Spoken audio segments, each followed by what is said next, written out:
Zgoden nastop v poezijo je v bistvu bila glasba, torej rap. Kot srednji šolec sem poslušal rap glasbo in se mi je zdelo pač zelo zanimivo, v bistvu predvsem zaradi besedil. Besedila so bila tista, ki so bila v rapu, na katerih je bila teža. In takrat nisem bil še neki hud bralec, in potem je to bil nekako moj prvi vstop in sem poskušal pisati ta rap besedila in tudi nekaj sem tudi sam nastopal kot dijak in se mi je zdelo to fenomenalno. In tu se mi je zdelo, da sem odkril potem literaturo.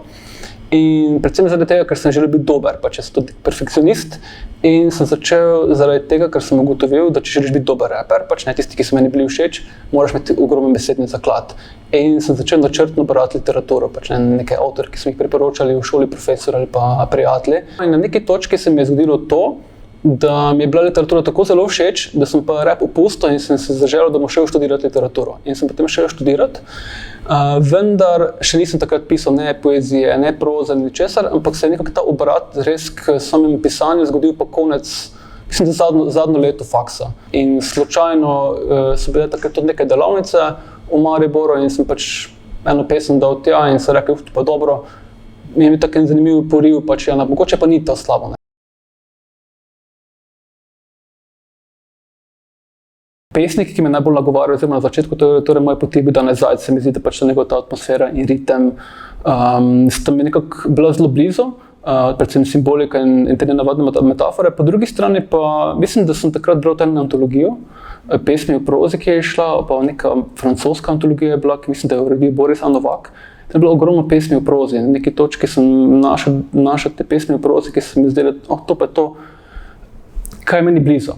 Torej, na nek način jaz tako razmišljam, jaz sem zelo zgodben človek, torej rad pišem prozo in ta forma me v bistvu potem potegne. Torej, na eni strani ta zajčevska metaforika in atmosfera, po drugi strani pa ta prozni pristop, mislim, da je bil Max Jakob, pa potem, če se prav spomnim, tudi Rimbaud je bil super in pa še marsikaj bi se našlo.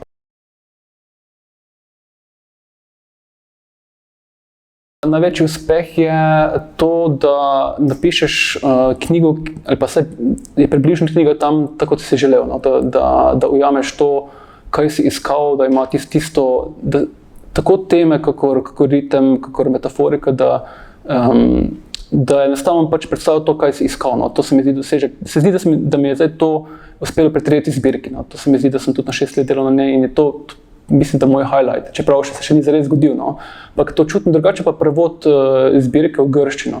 Se mi zdi pač, da je nek čisto drugačen feeling, ko vidiš, da zaživi tvoja poezija tudi druge, v drugih krajih, ki so zelo drugačni od tvojega, pač odkot izhajaš.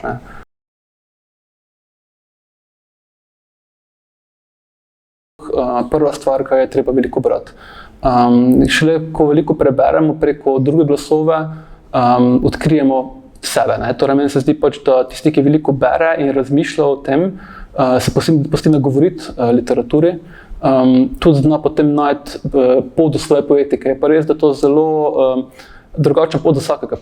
Nekateri ne morejo, pa vidijo neke vplive, hitro jih posrka, vpliv drugih, ampak jaz mislim, da pač brez branja, brez srkanja tuje literature, torej pač ni poti do lastnega izraza.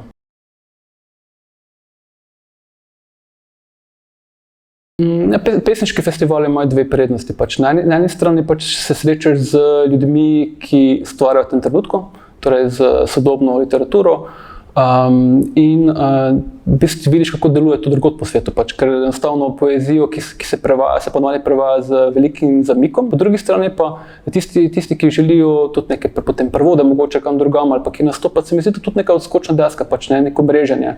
Čeprav sem neki hudi pristaš mreženja, pa sem bolj zadržan človek, ampak se mi zdi pač, da sem nehote pač v pogovor različnimi pesniki, ki smo se zelo dobro ujeli, potem tudi pristal na kakšnem drugem festivalu, pač smo potem mesece kasneje klicali. Tako da se mi zdi pač, da ima te dve prednosti. Po drugi strani pa mogoče ta tretja stvar, pa je pogovor o literaturi sploh, da to imaš redko srečati toliko zanimivih ljudi, ki živijo literaturo in potem deliti svoje mnenje o literaturi.